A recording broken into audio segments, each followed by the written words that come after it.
মেধা মেধা এখন চিপস পেয়ে খুশি। আর এদিকে হাত ভাঙা অবস্থায় পড়ে আছে মধু। মধুও খাচ্ছে চিপস।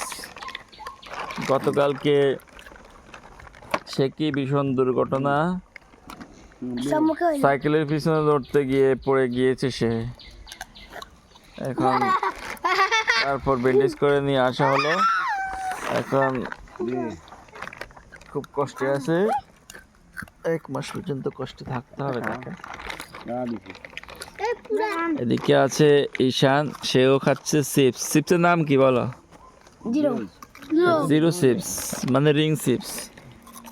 আর এ হচ্ছে প্রহর, প্রহর মামা, ছোট্ট মেলা প্রহর মামা, সেও খাচ্ছে চিপস। এটার নাম কি? শান্ত। শান্ত কেন মাস্তান? শান্ত বড় ভাই কোথায়? অশান্ত কোথায়? শান্তর ভাই অশান্ত কোথায়? এই হলো বর্তমান পরিস্থিতি।